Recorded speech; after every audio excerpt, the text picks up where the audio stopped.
Thank you, Deputy Presiding Officer. And can I start by broadly welcoming this programme for government? Perhaps it sits in stark contrast to the utter chaos and dysfunction of Westminster, but at least we do have a functioning government. And in many areas, from the Fair Work agenda to tackling child poverty, we do have a strong consensus in this Parliament.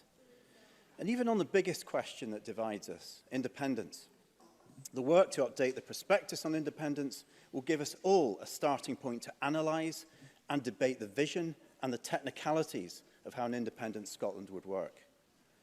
Now, we also welcome the government's adoption of the language of the Green New Deal. It even gets a chapter heading of its own, with some old policies as well as some borrowed and some new.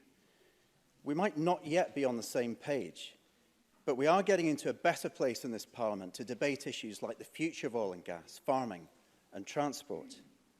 But let me be frank, though, what's in this programme is not a Green New Deal. Look at the original New Deal that transformed the US economy and the bold Green New Deal currently proposed by Ocasio-Cortez in the US. A Green New Deal has to be transformative.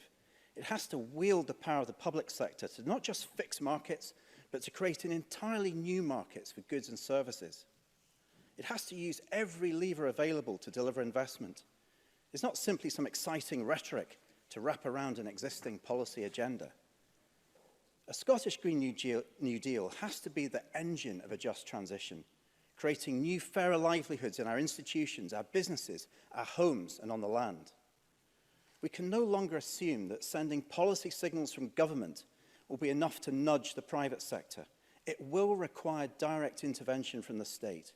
And that means rebuilding the role of the state nationally and locally in areas such as energy and transport, with bold, patient public finance, investing in our commonwealth for the benefit of future generations. But what should this mean, for example, for the homes that we live in? Because heating accounts for half of Scotland's climate emissions, while a quarter of all our people live with a choice of heating versus eating. The programme has some welcome policies in it, but they fail to address the sheer scale of this challenge. Our Scottish Green New Deal that we launched last week proposes a greater ambition, including a programme of deep retrofits and the requirement for all new homes to meet net zero standards. The climate emergency demands an emergency response, not tinkering at the edges. Go to the Netherlands. Their Energy Sprong retrofit programme moves at pace. Armies of installers working street by street, community by community. Thousands of homes transformed to warm and affordable net zero homes. The government programme talks about net zero heating by 2045, but Sweden will have net zero heating by next year. A complete decarbonisation using district heating, heat pumps and biomass. Now, the First Minister talked for the first time yesterday about support for the oil and gas sector being conditional on a plan for net zero. Now, I really welcome that shift in language. It's not exactly the position of Jacinda Ardern and the New Zealand government who've ended exploration for new reserves. They've been bolder, but it's a start.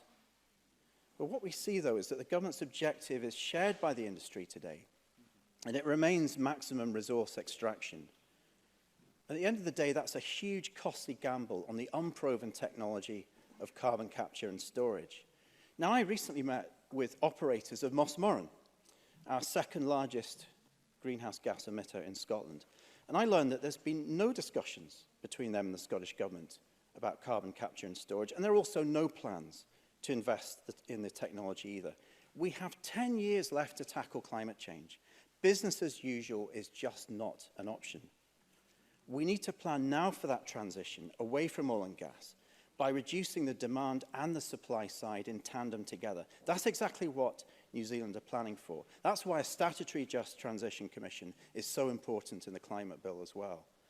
The oil and gas industry is not going to end in Scotland this year or next year, but unless we plan now for its sunset in the decades to come, we are letting down the very communities who will remain utterly dependent on these industries right up until the last day of production.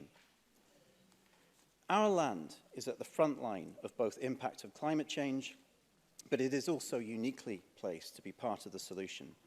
And this programme is meant to be the response to the climate emergency. But even at the higher rate of tree planting the government is aiming for next year, it would meet its target of 21% of Scotland being forested by 2032, 8 years late. The Scottish Greens target that we've announced of 40%, which is the EU average, wouldn't be met for 150 years. So rather than just topping up the forestry grant scheme, much of which ends up with large landowners, isn't it time the government developed a radical plan to accelerate forest restoration everywhere and encourage more community ownership? And that means questioning why a fifth of Scotland is given over to driven grouse moors, when much of this land could be reforested, creating rural jobs and locking up carbon. It also means putting climate change at the heart of farming subsidy support. Now, this programme announces a rural support bill, but this appears to be more about resisting change to 2024 than putting the climate emergency at the heart of subsidy support today.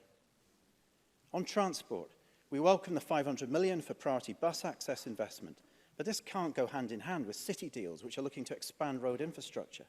We need to know where this funding will come from and exactly what it will be spent on. The Greens today were repeating our call for 10% of that transport budget to go on walking, cycling.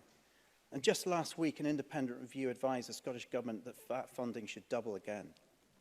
Yet these modest asks are being ignored while billions continue to be freely spent on new roads. For the £6,000 million cost of the A9 and the A96 projects, the government could buy 86 new rail routes like the Leavenmouth Link. We have to see a better balance between these priorities in the capital budget.